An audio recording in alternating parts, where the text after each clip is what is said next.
महाकाय कोटिसूर्यसमप्रभा निर्विघ्नं कुरु मे देव शुभकार्येषु। രാമായണ രചനയുടെ അടിസ്ഥാന മാതൃക, സർഗമാതൃക അല്ലെങ്കിൽ സൃഷ്ടിപ്രക്രിയയുടെ അടിസ്ഥാനം, അതിൽ ഉത്തരകാണ്ഡത്തിൽ ാണ് പ്രതിനായകൻ്റെ കഥ വിവരിക്കുന്നത്. വ്യാസൻ അതിലൊരു മാറ്റം വരുത്തി. ഉത്തരകാണ്ഡത്തിൽ അല്ലെങ്കിൽ ഉത്തരപർവങ്ങളിൽ നായകൻ്റെ പൂർവ്വകഥ വർണ്ണിച്ചു. അല്ലെങ്കിൽ ശ്രീകൃഷ്ണൻ അന്തരീക്ഷത്തിൽ നിൽക്കുന്ന ഒരാളായിട്ട് നിൽക്കും. കഥ സ്വർഗാരോഹണമൊക്കെ നടന്നു കഴിയുമ്പോൾ ഇയാൾ ആരായിരുന്നു ചോദിച്ചാൽ ഉത്തരവൊന്നുമില്ല അതിന്. ആർക്കും അറിഞ്ഞൂടെ ഇദ്ദേഹത്തെക്കുറിച്ച്. യഥാർത്ഥത്തിലുള്ള ചരിത്രം അറിഞ്ഞുകൂടാ. ആ യഥാർത്ഥത്തിലുള്ള ചരിത്രമാണ് പിന്നീട് യദുമുതലിങ്ങോട്ടുള്ള രാജപരമ്പരയിലൂടെ നിർവഹിച്ചു കൊണ്ടുവന്ന് ഈ സ്വർഗാരോഹണ കഥയിലേക്ക് സമന്വയിക്കാം, അങ്ങനെ യോജിപ്പിക്കാം. ഇവിടെ പ്രതിനായകനെക്കുറിച്ച് ഇടയ്ക്കിടയ്ക്ക് പരാമർശം വരും. രാവണ നിഗ്രഹത്തിന് വേണ്ടിയാണ് രാമൻ ജനിച്ചത്. അത് ദശാനനാണ്, ദശമുഖനാണ്, പങ്ക്തികന്ധരനാണ് എന്നൊക്കെ അദ്ദേഹത്തിൻ്റെ പര്യായങ്ങളും വരും. പക്ഷേ ഇയാളുടെ വംശം ഏതാണ്? എപ്പോഴും അന്നൊരു അതിഥി വന്നാൽ ആതിഥ്യ മര്യാദ, അയാളുടെ പേരെന്താണെന്ന് ചോദിക്കും. പിന്നെ ഇപ്പം പിന്നെ അത് ചോദിക്കാനൊക്കില്ല. വംശം ഏതാണെന്ന് ചോദിക്കും. പൂർവ്വപരമ്പരയിലെ പ്രശസ്തന്മാരായ ആളുകാരാണെന്ന് ചോദിക്കും. അത് കഴിഞ്ഞിട്ട് ജാതി ഏതാണെന്ന് ചോദിക്കും. ഇങ്ങനെയാണ് ഈ ജാതി ചോദ്യം വരുന്നത്. ആളെ ഫിക്സ് ചെയ്യാൻ വേണ്ടി ചോദിക്കുന്നതാണ് ഇതെല്ലാം. അല്ല, അതിനകത്ത് അങ്ങനെ ജാതി വ്യത്യാസമുണ്ടായിട്ട് ചോദിക്കുന്നതല്ല. ഇതെല്ലാം ഒരാളിൻ്റെ ക്യാരക്ടർ തിരിച്ച് അയാളോട് എങ്ങനെ ഇടപെടണമെന്നാണ് അറിയാനാണ് ഈ ചോദിക്കുന്നത്. ഇപ്പോൾ തമിഴ്നാട്ടിൽ നിന്ന് വന്നവനാണ് ഞാൻ. തമിഴനാണ്, കുറച്ച് കാലമായി ഇവിടെ വന്നിട്ട്. അപ്പോൾ അവന് തമിഴന്മാർക്ക് പഥ്യമായ ഭക്ഷണം കൊടുക്കും. അതിനാണ് ഈ ചോദിച്ചത്. അപ്പോൾ ഇങ്ങനെ ഒരാളുടെ സ്വഭാവം, ഭക്ഷണ രീതി, അയാളുടെ വസ്ത്രധാരണ രീതി, അയാളെന്നവിടെ താമസിക്കുകയാണെങ്കിൽ അയാൾക്ക് എങ്ങനെയുള്ള വസ്ത്രങ്ങൾ കൊടുക്കണം, ഇതൊക്കെ അറിയാനാണ്. അത് ഈ സൽക്കാരത്തിലും അതിഥി പൂജയിലും ഉൾപ്പെടുത്തിയിട്ടുള്ള സംഗതിയാണ് ഭാരതത്തിൽ. അപ്പോൾ ഇതറിയാനാണ് ചോദിക്കുന്നത്. സീതയെ മോഷ്ടിച്ചു കൊണ്ടുവരാൻ രാവണൻ അവിടെ ചെന്ന് അദ്ദേഹത്തിന് അവിടെ ഉണ്ടായിരുന്ന ഭക്ഷണങ്ങളൊക്കെ കൊടുത്തതിന് ശേഷമാണ് സീത ചോദിക്കുന്നത്, അങ്ങ് ആരാണ്, ഇവിടെ നിന്ന് വരുന്നു, വിവാഹിതനാണോ എന്ന് ചോദിക്കുന്നത്. എന്നാൽ പിന്നെ എന്നെ കല്യാണം ചെയ്തതെന്ന് പറയാനല്ല. അപ്പോൾ വിവാഹിതനോട് പെരുമാറുന്നത് പോലെ പെരുമാറാനാണ്. ഇതെല്ലാം അദ്ദേഹത്തോട് ചോദിക്കും. അങ്ങനെ ചോദിച്ചു കഴിയുമ്പോഴാണ് അദ്ദേഹം പറയുന്നത്, ഞാനിതൊന്നും അല്ലടി ഈ പൂഹയെ നിന്നെ കൊണ്ടുപോകാൻ വന്നതാണ് എന്ന് പറഞ്ഞ് പൊക്കി എടുത്തുകൊണ്ട് പോരുന്നതും മറ്റേ ജഡായുമായിട്ടുള്ള യുദ്ധമുണ്ടാകുന്നത്. അപ്പോൾ ഇവിടെ രാമായണത്തിൽ രാവണൻ ആരാണ് എന്ന് കൃത്യമായി വ്യപദേശിക്കുന്നതിന് മുമ്പ് തന്നെ പരാമർശങ്ങൾ വരുമെങ്കിലും പിന്നെ വരുന്നത് രാവണനെ നമ്മൾ ശരിക്ക് കാണുന്നത് ഈ സീതാപഹരണ സമയത്താണ്. അപ്പോഴാണ് ഇയാളുടെ വംശം എന്താണ് ഇയാളുടെ പ്രത്യേകത, ഇയാൾ എവിടുത്തെ രാജാവാണ്, ഇത്തരം കാര്യങ്ങൾ നമുക്ക് കഥയുടെ ആസ്വാദനത്തിന് അറിയേണ്ടി വരും. അതാണ് ഏറ്റവും ഒടുവിൽ കൊണ്ടുവന്ന് പ്രതിനായകൻ്റെ കഥ പറയുന്നത്. അപ്പോൾ അതിൽ മാല്യവാൻ തുടങ്ങിയിട്ടുള്ള രാക്ഷസ പ്രമുഖന്മാരുടെയും അവർ പാതാളത്തിൽ കിടന്നിരുന്നതിൻ്റെയും അവരവിടെ കിടന്ന് കഷ്ടപ്പെട്ടതിൻ്റെയും അവരെ പിന്നീട് രാവണൻ തപസ് ചെയ്ത് സിദ്ധ നേടി അവരെ കൊണ്ടുവരുന്നതിൻ്റെയും സുദീർഘമായ കഥയാണ് പിന്നെ അവിടെ വർണ്ണിക്കുന്നത്. അപ്പോൾ രാവണൻ ഈ ചെയ്ത പ്രവൃത്തികളൊക്കെയും അദ്ദേഹത്തിൻ്റെ വംശത്തിൻ്റെ കൃത്യത്തിന് ചേർന്ന പ്രവൃത്തികളാണ് എന്ന് നമുക്ക് മനസ്സിലാകും. പിന്നെ രാവണൻ അതിൽ ഒരു സംഗതി പറയുന്നത് സ്ത്രീകളെയും മനുഷ്യരെയും ബലമായി പിടിച്ചു കൊണ്ടുപോരാൻ ഞങ്ങളെ ബ്രഹ്മാവ് അനുഗ്രഹിച്ചിരിക്കുന്നു എന്നാണ്. അപ്പോൾ രാവണൻ്റെ ദൃഷ്ടിയിൽ നിന്നുകൊണ്ട് നോക്കുമ്പോൾ അവർ ഒരു തരത്തിലുള്ള അധർമ്മവും ചെയ്യുന്നില്ല, ബ്രഹ്മാജ്ഞ അനുസരിച്ച് ജീവിക്കുന്നു, ഭരണഘടന അനുസരിച്ച് ജീവിക്കുന്നു എന്ന് പറയുന്നത് പോലെയേ ഉള്ളൂ. അതിൽ തെറ്റൊന്നുമില്ല. പക്ഷേ പിന്നെ തെറ്റ് വരുന്നത് എവിടെയാണ്? ഇദ്ദേഹം കാരണവും ഈ രാക്ഷസന്മാർ കാരണവും ബാക്കി ജീവിച്ചിരിക്കുന്നവർക്ക് ജീവിക്കാൻ ഒക്കുന്നില്ല. അവരവരുടെ ധർമ്മമൊക്കെ അനുഷ്ഠിക്കുന്നുണ്ട്. അവരുടെ കൂടെ താമസിക്കുന്നവർക്കും ചില ധർമ്മങ്ങൾ അനുഷ്ഠിക്കണമല്ലോ. അപ്പോൾ ഇവരെ വകവരുത്തേണ്ടത് അവരുടെ ധർമ്മമായിട്ട് വന്നു. അങ്ങനെയാണ് ഇങ്ങേപ്പുറത്ത് ധർമാനുഷ്ഠാനത്തിന് പ്രസക്തി വരുന്നത്.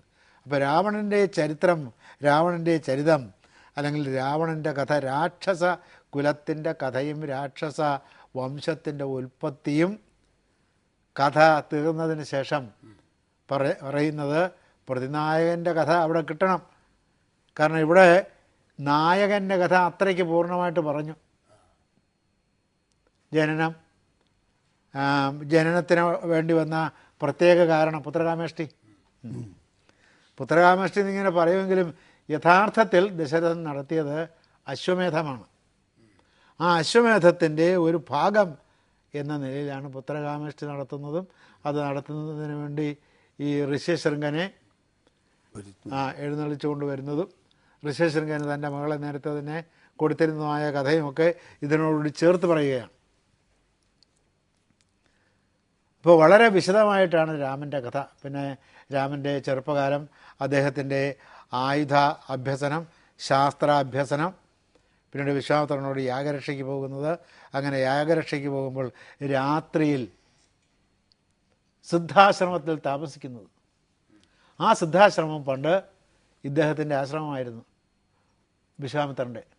രാക്ഷസന്മാരുടെ ആക്രമണം കൊണ്ട് ആ ആശ്രമം ഉപേക്ഷിച്ച് അദ്ദേഹം പോയതാണ്. അവിടെ വെച്ച് അന്ന് വരെ ലോകത്തിൽ പ്രസിദ്ധമായതും പ്രയോഗിച്ചു കൊണ്ടിരുന്നതും പണിഞ്ഞു വച്ചിരിക്കുന്നതും പണിഞ്ഞു വച്ചിട്ടുണ്ടെങ്കിലും പ്രയോഗിക്കില്ലാത്തതുമായ സർവ്വ ആയുധങ്ങളെയും അതിൻ്റെ പ്രയോഗ സംഹാരങ്ങളോടുകൂടി രാമന് വിശ്വാമിത്രൻ ഉപദേശിച്ചു. അപ്പോൾ ഈ യുദ്ധം സംബന്ധിച്ചുള്ള എല്ലാ പഞ്ഞവും രാമൻ അവിടെ വെച്ച് തീർന്നു. അപ്പോൾ രാമന് ശക്തി ഉണ്ടായിരുന്നെങ്കിൽ, വേണ്ടത്ര ശക്തിയുണ്ടെന്ന് രാമന് തോന്നിയിരുന്നെങ്കിൽ കാരാഗൃഹത്തിൽ ദശരഥനെ പിടിച്ചു വച്ചിട്ട് രാജ്യം ഭരിക്കുമായിരുന്നു എന്ന് കുട്ടികൃഷ്ണമാരർ പറയുന്നതിന് യാതൊരു പ്രസക്തിയുമില്ല. ശത്രുക്കളെ അടിച്ചമർത്തണമെങ്കിൽ അത് അടിച്ചമർത്താനുള്ള എല്ലാ തരത്തിലുള്ള ആയുധശക്തിയും രാമൻ ഈ സിദ്ധാശ്രമത്തിൽ വെച്ച് 2 ദിവസത്തെ താമസത്തിനകം സിദ്ധാശ്രമത്തിൽ വെച്ച് രാമൻ നേടിക്കഴിഞ്ഞു. ഇപ്പോൾ രാമന് ലോകത്തിലെ ഒന്നിനെക്കുറിച്ചും ഒരു തരത്തിലുമുള്ള ആശങ്കയുമില്ല. അദ്ദേഹം സദാ സന്നദ്ധനാണ് താനും. അപ്പോൾ അറിയാതാണോ മാരാർക്ക് പറ്റിയ അബദ്ധം എന്താണെന്ന് അറിഞ്ഞുകൂടാ. ഈ വായിച്ചാൽ മനസ്സിലാകാത്ത ആളൊന്നുമില്ല. അല്ലല്ല അതൊന്നുമല്ല. ചിലപ്പോൾ വായിച്ചു കാണുകയില്ലായിരിക്കും. അങ്ങനെ വരാം. ഈ ചെറുപ്പം മുതലേ മുത്തശ്ശി പറഞ്ഞു കൊടുത്ത കഥ അതങ്ങ് വിശ്വസിച്ചു. ഇത് മുത്തശ്ശിമാർ പറയുമ്പോൾ അല്ലെങ്കിൽ സ്ത്രീകൾ പറയുമ്പോൾ സീതയെ ഉപേക്ഷിച്ചതിൻ്റെ ധർമ്മം പറയില്ല. സീതയോട് രാമൻ അനീതി ചെയ്തു. എന്നിട്ട് പിന്നെ പേരക്കുട്ടിയോട് പറയും, ഇത് എല്ലാ ആണുങ്ങളും അങ്ങനെയാണ് മോളെ എന്നിങ്ങോട്ട് പറയും. യുവന്മാരെ ഒന്നും വിശ്വസിക്കാൻ കൊള്ളില്ല, കാണുന്നിടത്ത് വെച്ച് തല്ലിക്കൊള്ളേണ്ട ജാതിയാണ് എന്നും കൂടി പറഞ്ഞിട്ടായിരിക്കും കഥ അവസാനിക്കുന്നത്. അത് വാൽമീകി തീരെ ഉദ്ദേശിക്കാത്തതാണ്. അത് മനസ്സിൽ കിടന്നായിരിക്കും. കാണത്ത് വെച്ച് തല്ലിക്കൊല്ലേണ്ട ആളാണെങ്കിൽ വാൽമീകിയും തല്ലിക്കൊല്ലേണ്ടതാണല്ലോ. അതെ. അല്ല, ആ സന്യാസിക്ക് എന്തിനാണ് ഇതൊക്കെ പറഞ്ഞിട്ട് കാര്യം? അപ്പോൾ ഇത് 2 അധ്യായങ്ങളായിട്ടാണ് വർണ്ണിക്കുന്നത്. 2 വലിയ അധ്യായങ്ങളായിട്ടാണ് വർണ്ണിക്കുന്നത്. ആയുധങ്ങളുടെ പേര് കേട്ട് തന്നെ നമ്മൾ നടങ്ങിപ്പോകും. പിന്നെ അത് ഇരുമ്പിൻ്റെ ശരീരത്തിലേക്ക് പ്രയോഗിക്കേണ്ട ആവശ്യമുള്ളൂ. രാമന് പ്രയോഗിച്ച് ഉദ്ദേശിച്ച കാര്യം കഴിഞ്ഞിട്ട് ഇരുമ്പ് തിരികെ വരും. അതാണ് സംഹാരം. ഇങ്ങനെ പ്രയോഗ സംഹാരങ്ങളോട് ഉപദേശിച്ചു കൊടുത്തിട്ട് യുദ്ധം ചെയ്തുകൊണ്ട് നിൽക്കുമ്പോൾ ക്ഷീണമുണ്ടാകാതിരിക്കാൻ ബലയും അതിബലയും ഉപദേശിച്ചു കൊടുത്തു. ഇപ്പോഴും നമ്മൾ ഒരു 10-50 കുറുന്തോട്ടികൾ തിന്നാൻ വിശക്കില്ല, പച്ചക്കറി വെച്ച് തിന്നാൽ മതി. ശരി. കുറുന്തോട്ടി എന്ന് അതിനർത്ഥമുണ്ട്.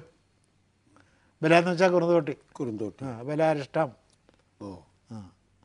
അങ്ങനെ വരുന്നതാണത് കുറുന്തോട്ടി. പിന്നെ അതിബല എന്ന് വെച്ചാൽ ആന കുറുന്തോട്ടി, വലിയ ഇലയുള്ള കുറുന്തോട്ടി. അതാണ് ഉപദേശിച്ചത്. അങ്ങനെയും അതിനർത്ഥം പറയാം. ആ അർത്ഥം അതിനുണ്ട് ഉണ്ട്. പിന്നെ ഇത് തിന്നാൽ ഈ വിശപ്പ് പോവുകയും ചെയ്യും, ക്ഷീണം ഉണ്ടാകില്ല. അപ്പോൾ യുദ്ധത്തിന് പോകുന്നവർ ഇതും കൂടി പച്ചയ്ക്ക് തിന്നുകൊണ്ടാണ് പോകുന്നത്. ഭക്ഷണം ഏതെങ്കിലും വിധത്തിൽ കിട്ടാൻ താമസം വന്നാലും അവർ യുദ്ധം ചെയ്ത് നിൽക്കുന്നിടത്തേക്ക് എത്തിക്കാൻ താമസം വന്നാലും ക്ഷീണമില്ല, അവിടെ നിന്ന് യുദ്ധം ചെയ്തുകൊണ്ടേയിരിക്കും. പിന്നെ വിയർപ്പ് കുറവായിരിക്കും, അപ്പം നിർജ്ജലീകരണം കുറയും, ഡീഹൈഡ്രേഷൻ. അപ്പോൾ ഇങ്ങനെ വളരെ ശാസ്ത്രീയമായിട്ടാണ് ഇത് ഉപദേശിച്ചു കൊടുക്കുന്നത്. അങ്ങനെ ഒരു യുദ്ധത്തിൻ്റെ ശാസ്ത്ര പാരമ്പര്യത്തെ വൈദ്യശാസ്ത്രത്തോട് ഇടകലർത്തി അങ്ങ് പ്രയോഗിച്ചു കൊടുത്തിരിക്കുകയാണ്. അങ്ങനെ ലോകത്തിൽ വേറെ എങ്ങും നമുക്ക് കിട്ടില്ല. അങ്ങനെ ഒരു സംസ്കാരവും പാരമ്പര്യവും ലോകത്തിൽ ഒരിടത്തും സിദ്ധമല്ല. അപ്പോൾ രാമന് ദശരഥൻ്റെ സൈന്യത്തെയോ വേറെ ഏതെങ്കിലും രാജ്യത്തെ സൈന്യത്തെയോ നേരിടാൻ ഒരു ഭയവുമില്ല. അപ്പം രാജ്യം വേണ്ടെന്ന് വെച്ചത് ഭരതന് രാജ്യം വേണമെന്ന് പറഞ്ഞെടുത്തോട്ടെ. പിന്നെ സ്വീകരിക്കുകയുമില്ലായിരുന്നു. പിന്നെ സ്വീകരിക്കാഞ്ഞത് ഈ പറയുന്ന 14 വർഷം തികയുമ്പോൾ വന്നില്ലെങ്കിൽ ഞാൻ ആത്മഹത്യ ചെയ്യും എന്നുള്ള ഇദ്ദേഹത്തിൻ്റെ ഭരതൻ്റെ ഭീഷണിയായിരുന്നു. അപ്പോൾ അദ്ദേഹം അഗ്നിയിൽ ചാടി മരിക്കാതിരിക്കാനാണ് രണ്ടാമത് വന്ന് ഇത് ഏറ്റെടുത്തത്. അപ്പോഴും അത് ഭരതന് വേണമെന്ന്. അതിനാണ് ഹനുമാൻ വരുമ്പോൾ ഹനുമാനോട് പറയും, നീ ഭരതൻ്റെ മുഖഭാവവും ഒക്കെ ശ്രദ്ധിച്ച് നോക്കണം. പിന്നെ ഞാൻ രാക്ഷസന്മാരെ മുഴുവനും വിജയിച്ച് വന്നിരിക്കുകയാണെന്നും അവനോട് പറയണം. എന്നുവെച്ചാൽ ഈ രാജ്യം വിട്ടുതരാൻ എന്തെങ്കിലും മടിയുണ്ടെങ്കിൽ വേറെ വഴിക്ക് പോകാനാണ്. ഇവിടെ വന്നൊരു പ്രശ്നമാവണ്ട എന്ന് വിചാരിച്ചിട്ടാണ്. അതൊക്കെ ആളുകൾ വേറെ തരത്തിൽ ദുർവ്യാഖ്യാനം ചെയ്ത് ഭരതനെ ഭീഷണിപ്പെടുത്തിയെന്നായി രാവൻ. ഈ രാക്ഷസന്മാരെയൊക്കെ തോൽപ്പിച്ചിട്ട് വരുന്ന ജേതാവായ രാമൻ ആണ് വരുന്നതെന്ന് പറയുമ്പോൾ ഇത് എന്നാന്ന് കൊടുത്തേക്കാം, അല്ലെങ്കിൽ കൊടുക്കില്ലായിരുന്നു എന്ന് തോന്നത്തക്ക വിധത്തിൽ അതിന് അർത്ഥമുണ്ടെന്നും പറഞ്ഞിട്ടാണ് ആളുകളത് പറയുന്നത്. അതിനല്ല, ഭരതൻ ഭരിക്കുമെങ്കിൽ അയാൾ ഭരിച്ചോട്ടെ, നമുക്ക് കാട്ടിൽ പോയി സുഖമായിട്ടിരിക്കാം. ആ സുഖം അനുഭവിച്ച ആളാണ് രാമൻ, കാട്ടിലിരിക്കുന്നതിൻ്റെ സുഖം. ഇത് പിന്നെ ഭക്ഷണം കഴിക്കാൻ പോലും നേരം കിട്ടുക ഇല്ല ശരിയായ രാജാവിന്. ശരിയാ. ഒരിടത്ത് അത് സൂചിപ്പിക്കുന്നുണ്ട്, രാമൻ നിന്നുകൊണ്ട് കഞ്ഞി കുടിക്കുന്നു. നമുക്കങ്ങനെ സങ്കല്പിക്കാൻ സാധിക്കുമോ രാമനെ കുറിച്ച്? അയോധ്യയിലെ രാജകുമാരൻ നിന്നുകൊണ്ട് കഞ്ഞി. കാരണം ഇവിടെ വന്ന ആളുകൾ പരാതി പറയാനിരിക്കുകയാണേ. അപ്പോൾ പല കാര്യങ്ങൾ കൊണ്ട് ഇതിങ്ങനെ താമസിച്ച് പോകുന്നു. അപ്പോൾ അവിടെ ഇരുന്ന് ഇത് ആസ്വദിച്ച് കുടിക്കാനൊന്നും സാധ്യമല്ല. അപ്പോൾ നിന്നുകൊണ്ട് കുടിച്ച എന്താണ് കുടിച്ചതെന്ന് പോലും അറിഞ്ഞുകൂടാത്ത വിധത്തിൽ കുടിച്ചുകൊണ്ട് നിന്നിട്ടാണ് പരാതികൾ ഓരോന്നോരോന്നായിട്ട് കേൾക്കുന്നത്. പരാതികൾ വെറുതെ കേട്ടിരിക്കുകയുള്ളൂ. കേട്ടിരുന്ന് കഴിഞ്ഞിട്ട് ഇവനെ കാരാഗ്രഹത്തിൽ അടച്ചേക്കെന്ന് പറയും, മറ്റവനെ വെറുതെ വിട്ടേക്കെന്ന് പറയും. അപ്പോൾ പിന്നെ കാരാഗ്രഹത്തിൽ അടച്ചാൽ അവിടെ നിന്ന് രക്ഷപ്പെടണമെങ്കിൽ ശരിക്കും നടന്ന സംഭവം എന്താണെന്ന് പറയണം. അത് ഈ ശൂർപ്പണഖയെ ടെസ്റ്റ് ചെയ്തതുപോലെയാണ്. രാമനെ ശൂർപ്പണഖ അങ്ങോട്ട് നടക്കുന്നതും ഇങ്ങോട്ട് നടക്കുന്നതും തിരിയുന്നതും പോകുന്നതും ചരിയുന്നതും മറിയുന്നതും ചാടുന്നതും ഓടുന്നതും പാടുന്നതും പറക്കുന്നതും ഒക്കെ കാണാൻ വേണ്ടിയിട്ടാണ് ഈ കിളവിത്തള്ളയെ അങ്ങോട്ടും ഇങ്ങോട്ടും ഇട്ട് നടത്തിച്ചെന്നാണ് ആൾ ധരിച്ചു വെച്ചിരിക്കുന്നത്. രാമനോട് എന്നെ നിങ്ങൾ വിവാഹം കഴിക്കണം, നിങ്ങളെപ്പോലെ സൗന്ദര്യമുള്ള ഒരു പുരുഷനെ ഞാൻ വേറെ കണ്ടിട്ടില്ല. അപ്പോൾ ഞാൻ ഒരെണ്ണം കഴിച്ചിട്ടുണ്ട്. അപ്പോൾ ആ ആളാണ് ഈ ഇരിക്കുന്നത്. ഇത് അവിടെ ഒരുത്തൻ നിൽക്കുന്നില്ലേ, അവന് ഭാര്യയില്ല, അവൻ്റെ അടുത്തേക്ക് ചെല്ലേ. അപ്പോൾ ഊർമിളയുണ്ട് കൊട്ടാരത്തിലെ, അപ്പോൾ രാമൻ നുണ പറഞ്ഞില്ലേ, അവന് ഭാര്യയില്ലെന്ന് പറഞ്ഞില്ലേ. അപ്പോൾ അവിടെ ചെന്ന് ലക്ഷ്മണോട് കാര്യങ്ങളൊക്കെ പറഞ്ഞു. അപ്പം ഞാനങ്ങനെ വിവാഹമൊന്നും കഴിക്കാൻ പോകുന്നില്ല, ഇതിൻ്റെ കാര്യത്തിന് പോകുമ്പോൾ ഈ രാമൻ്റെ മാതിരിയുള്ള സൗമ്യതയൊന്നുമില്ല. അപ്പോൾ പിന്നെ രാമൻ്റെ അടുത്തേക്ക് വന്നു, നിങ്ങൾ തന്നെ എന്നെ വിവാഹം കഴിക്കണമെന്ന് പറഞ്ഞു. അപ്പോൾ ഇവൾക്ക് വിവാഹം ആവശ്യമില്ല എന്ന് രാമൻ അവളെ തന്നെയും ബോധ്യപ്പെടുത്തിയതാണ് കണ്ടത്. വിവാഹം ആവശ്യമുണ്ടെങ്കിൽ ഞാൻ അവൻ്റെ അടുത്തേക്കൊന്നും പോകുന്നില്ല, നിങ്ങൾ വിവാഹം കഴിക്കാനാണ് ഞാൻ വന്നിരിക്കുന്നത്, നിങ്ങളെയാണ് എനിക്ക് ആവശ്യം, നിങ്ങളാണ് എന്നെ വിവാഹം കഴിക്കേണ്ടത്, നിങ്ങളുടെ ഭാര്യയായിട്ടാണ് എനിക്കിരിക്കേണ്ടത്.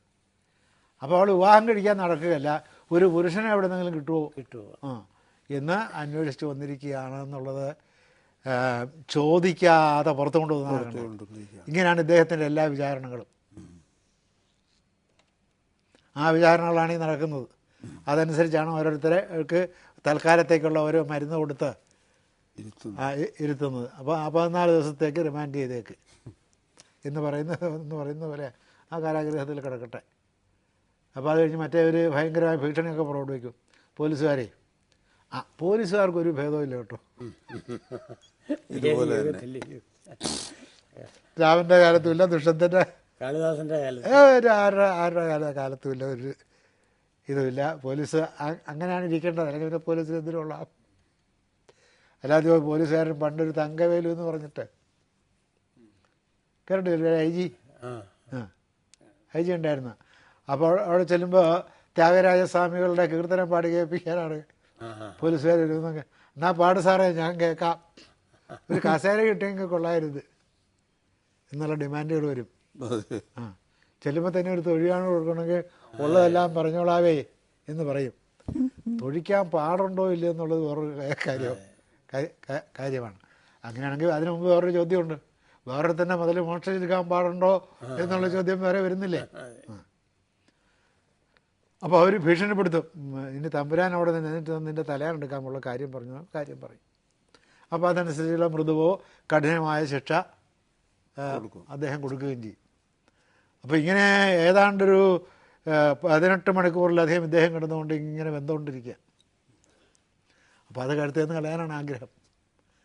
അതുകൊണ്ട് രാജ്യം ധർമ്മസാധനവും ഭാര്യ ഇത് രണ്ടും കൂടി ചേർന്നതാണ്.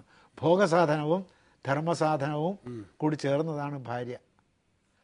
അതുകൊണ്ട് ഭാര്യയെ വേണമെങ്കിൽ മാറ്റി നിർത്താം, പക്ഷേ ധർമാനുഷ്ഠാനം മാറ്റിവെക്കാൻ നോക്കില്ല. അതുകൊണ്ടാണ് ഇദ്ദേഹം രാജ്യം വേണ്ടെന്ന് വയ്ക്കാഞ്ഞത്. ഇനിയിപ്പോൾ 14 വർഷമാണ് ഭരിച്ചത് ഭരതനെ. അങ്ങനെ 14 വർഷം ഭരിച്ചപ്പോൾ അയാളെ എങ്ങാനും ഈ രാജ്യാസക്തി, അധികാരത്തിൻ്റെ ആസക്തി കയറി കൊത്തിയിട്ടുണ്ടോ എന്ന് അറിയാനാണ് അവൻ്റെ മുഖഭാവം ശ്രദ്ധിച്ചോളാൻ പറഞ്ഞത് ഈ ഹനുമാനോട്. അപ്പോൾ പുള്ളിക്ക് യാതൊരു പ്രശ്നം, ഒരു കടുത്തെന്ന് കളയാനിരിക്കുകയാണ് ഭരതൻ. അപ്പം അങ്ങനെ വന്ന് അദ്ദേഹം അത് ഏറ്റെടുക്കുകയും ചെയ്തു. പിന്നീട് അതിൻ്റെ 2ാം ഭാഗത്തിൽ ആരായിരുന്നു രാവണൻ എന്ന് വിശദമായി വായനക്കാർക്ക് ബോധ്യപ്പെടുന്ന വിധത്തിൽ വർണ്ണിക്കുകയും ചെയ്തു. അത് അങ്ങനെയല്ല എന്ന് പറയാൻ അനേകം കാരണങ്ങളുണ്ട്, വേറെ ആരോ എഴുതിയതാണെന്ന് പറയാൻ അനേകം കാരണങ്ങളുണ്ട്. ഒന്ന്, ശൂദ്രയോഗിയെ കൊന്നു.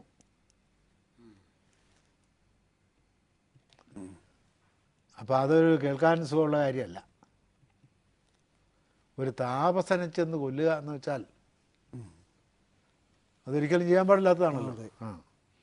അപ്പോൾ അത് അവൻ്റെ ജാതി കൊണ്ട്, ശൂദ്രനായതുകൊണ്ട് അവനെ കൊന്നതാണെന്നാണ് എന്നൊരു തോന്നൽ വരും നമുക്ക്. അങ്ങനെയാണെങ്കിൽ ദശരഥൻ്റെ കാലത്ത്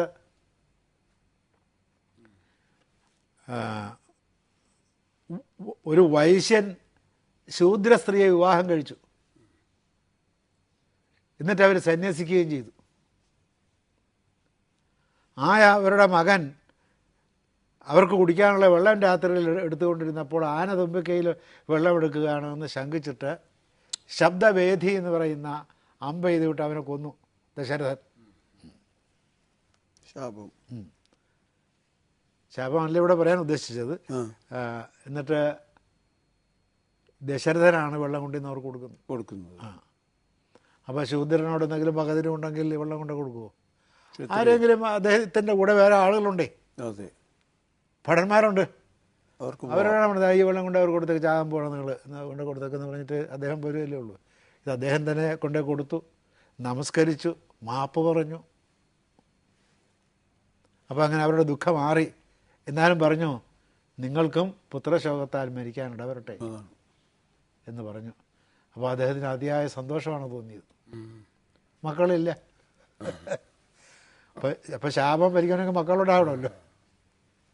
അപ്പോൾ അതുകൊണ്ട് ആ ശാപത്തിൽ വലിയ സന്തോഷം തോന്നിയ ആളായിരുന്നു ദശരഥൻ.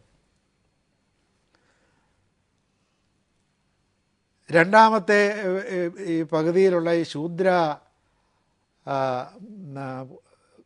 കൊല, ശൂദ്രവധം ഒഴിവാക്കാനാണത് വാൽമീകി എഴുതിയതല്ല എന്ന് പറയുന്നു. പക്ഷെ വാൽമീകി എഴുതിയതല്ല എന്ന് പറഞ്ഞാലും അങ്ങനെ ഒരു ഗ്രന്ഥം കിടക്കുകയല്ലേ. വാൽമീകി അല്ലെങ്കിൽ വാലില്ലാത്ത വേറൊരു മീകി എഴുതിയിട്ടുണ്ടാവുമല്ലോ. അല്ലാണ്ട് അടുത്ത് ഇംഗ്ലീഷുകാരെഴുതി ഇവിടെ കൊണ്ടുവന്നതല്ല. അപ്പോഴും അതിന് മറുപടി വേണ്ടിവരും. അപ്പോൾ അതൊക്കെ ചില ഉത്തരമില്ലാത്ത ചോദ്യങ്ങളിൽ നിന്ന് രക്ഷപ്പെടാനുള്ള ഡാവ് പരിപാടികൾ. ശൂദ്രയെ കൊന്നത് ശൂദ്രയെ കൊന്നു, തപസ് ചെയ്യാൻ പാടില്ലാത്ത തരത്തിലാണ് തപസ് ചെയ്തത്, അത്രേ ഉള്ളൂ. അതുകൊണ്ടാണ് അവനെ കൊന്നത്. അവൻ കഠിനമായ തപസ് ചെയ്ത് ഈ രാവണൻ്റെ അടുത്ത രാവണനാകാനാണ് അവൻ്റെ പുറപ്പാട്. അതുകൊണ്ടാണ് അവനെ കൊല ചെയ്യേണ്ടി വന്നത്. അപ്പോൾ പ്രതിനായകൻ്റെ കഥ രാമായണത്തിൽ ഉത്തരകാണ്ഡത്തിൽ വർണ്ണിച്ചു. ഇവിടെ അതിന് പകരം വ്യാസൻ നായകൻ്റെ കഥയാണ് അതിൻ്റെ ഉത്തരകാണ്ഡം എന്ന് പറയാവുന്ന വിഷ്ണുപർവ്വത്തിലും ഹരിവംശപർവ്വത്തിലും വർണ്ണിക്കുന്നത്. അതിലെ കഥ നാം ഈ സംജ്ഞയുടെ അവിടം വരെ എത്തി നിൽക്കുകയാണ്.